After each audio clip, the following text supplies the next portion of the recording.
na i-explain naman natin, of course, yung definition ng wellness leave. This is a really for mental health care, physical wellness activities, and general break from work. So very broad, very basic, very general. So marami siyang consideration. I mean, marami siyang pwede talagang paggamitan. Then yung availment, again, the teachers, um, permanent, non-teaching personnel, whether permanent, coterminous, fixed term, casual, temporary, substitute, or provisional, regardless of age, sex, gender. Ito medyo meron po tayong inclusive and equal employment opportunity or EOP aspect na wala po dapat ma-discriminate for this type of benefit, wellness leave, in because of their background. So dapat po inclusive tayo when we manage this wellness leave applications. So, and of course for COS and GAO personnel directly hired by DepEd is entitled for this. So the usual naman, parang ito yung the usual na tanong. So let's proceed to the succeeding questions or frequently asked questions. Ito, no? Ang dami nito sa Facebook pa lang. Can I take all 5 days at once? Klaro naman po dun sa presentation natin, sa guidelines itself, even the civil service, sinundan lang po natin, adapt po natin yung guidelines ng civil service din na hindi po natin ito magagamit na 5 days straight. The wellness leave may be taken either consecutively for a maximum of 3 days lang po yung pwedeng dire-diretso or on a separate non-consecutive days po, no. Probably the logic behind this, the reason behind this, bakit ganito nilagay ni civil service, parang ayaw naman nila na parang Monday to Friday, for example, Mondays to Friday talagang wala yung isang empleyado, probably because the civil service is, and of course DepEd, since kinonsider din niya ito, no, tried to balance din yung aspeto ng kumbaga operations, services, and welfare of the employee. So maximum of 3 days is the only allowed consecutive, no. So hindi po natin hindi po pwedeng gamitin dire-diretsong 5 days. 5 days po, no? So Monday to Friday, parang wala po tayong makikitang ganon dapat na application. So pag ganon po nakita po natin, especially sa mga school heads di nandito or mga HRs po natin, mga processor, kailangan natin i-return for clarification and for adjustment yung kanilang application kung may makita po tayong dire-diretsong 5 days. So Monday to Friday, ano agad yun? Return to sender ulit yun. So next question, when should I file for it? So the application, as mentioned sa policy, the application for wellness leave shall be filed at least 5 days. So pwedeng more than 5 days ahead before its utilization or pag avail nung wellness leave. And again, except may mga pwede lang po itong i-consider na pwedeng hindi pa po nakapag-file pero magamit na, or pwedeng yung pag-file niya ay after pa ng tawag dito, ng leave, or pwedeng 1 day ahead na lang saka nakapag-file, hindi na nasunod yung at least 5 days. For emergency cases lang po, no. It must be filed immediately upon the official's employees reporting back or after they report back to work. So pwedeng ganun, no, basta ma-explain lang po ng maayos na the reason why is because pumasok po dun sa definition po natin ng emergency cases. So do I need to submit a medical certificate? No, so again, because of the Data Privacy Act, hindi na po kailangan talaga, no. Unlike sick leave, wellness leave does not require a medical certificate. Sa sick leave kasi, no, kasi hiwalay. So sa mga non-teaching permanent, no, mayroong vacation, may sick leave. Si sick leave sa policy na Omnibus Rules on Leave, no, si sick leave po talaga may sariling sick leave na credits na nadadagdag sa atin every month. So medyo mahigpit po talaga doon sa sick leave na dapat merong medical certificates na pinapakita no under the omnibus rules on leave, under the sick leave type of benefit. Ito kasi no, ang pagkakaiba nito dahil nga doon sa term na general break from work. So medyo maluwag po talaga because of that term. So hindi natin kailangan ng medical certificate. Ito, magiging consideration lang talaga ito, no? Of course, in the appreciation of the school head or the head, especially dun sa sinasabing emergency case na pwedeng after the wellness leave na avail, dun po magsasubmit ng justification bakit hindi siya nag-wellness leave siya na hindi nag-submit 5 days ahead ng application. So ito mga magiging consideration. But definitely, this is not required. This would only be parang appreciated during the consideration, dun sa situation ng emergency cases. But again, hindi po siya kailangan i-submit. So this is in view of the Data Privacy Act of 2012.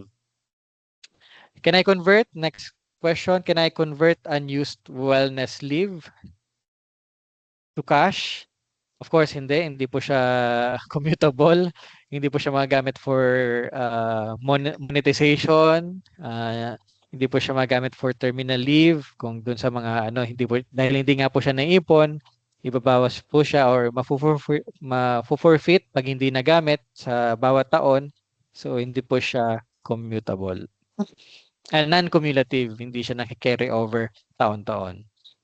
So as a teacher, can I use this during class days? Yes po. So dahil kinover nga po nito ang mga teachers with the appreciation na during class day or during school year, pwede pong magamit ng ating mga teachers. But the important part of this policy is to ensure that, especially for the school heads, to ensure that to assign relievers to fill in the classes of teachers who will be availing of this leave.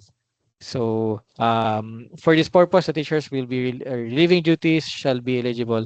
May teaching overload pay naman po yung mag-reliever. So, again, hindi during class days po, pwede po itong magamit. So, buong calendar year po siya, ma-avail ng ating mga kaguruan. So, how to file for wellness leave, na-mention po natin doon, using for non-teaching and related teaching personnel. Same process with the vacation and sick leave lang naman po siya. Ititik lang yung others, lalagay lang wellness leave, CSEMC, doon sa others. Tapos, following the signing authority ng sa personal action, leave approval, susundin po natin yung recommending and authorized approving authority doon po sa ating proseso. For teaching, same goes, CSE Form 6. Sa others po, ilalagay yung type of leave, wellness leave. Then the school head recommends the approval to the ASDS. So, meron lang pong, no, for the HRMO will fill out item 7A to track your remaining wellness leave credits. I think meron pong for our teachers na pang monitor 5 days total per year and will keep you updated on your balance. Parang may tracking po na 7 item dun sa 7A ng Form 6, may yung certification of leave credits.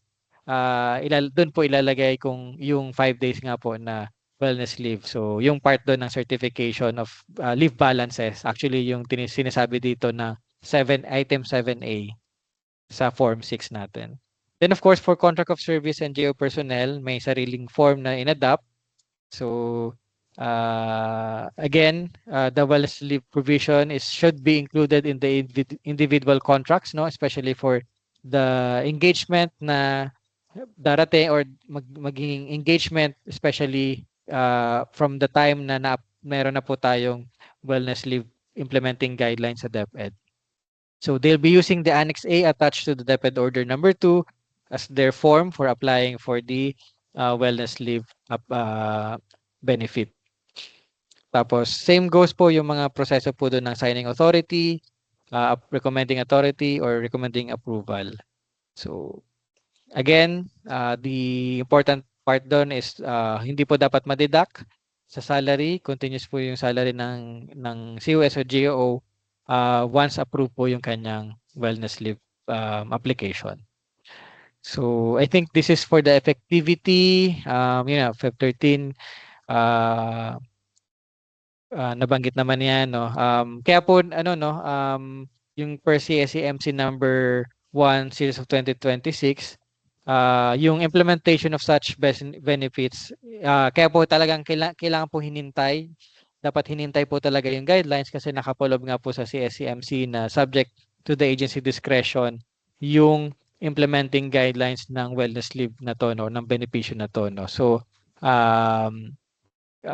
for proper guidance, of course, the most important part kung bakit kailangan hinintay dapat ito, no, for proper guidance and for a more informed decision by our authorities, our processors, or even our employees kung paano i-file. So kaya po talaga maganda na kung nahintay po talaga yung guidelines na yun. So marami po kasing naging ano po doon, question kung pwede na ba ma-avail kasi last parang um, for early part of the December ata or November yung wellness leave lumabas ng civil service, yung CSE-MC.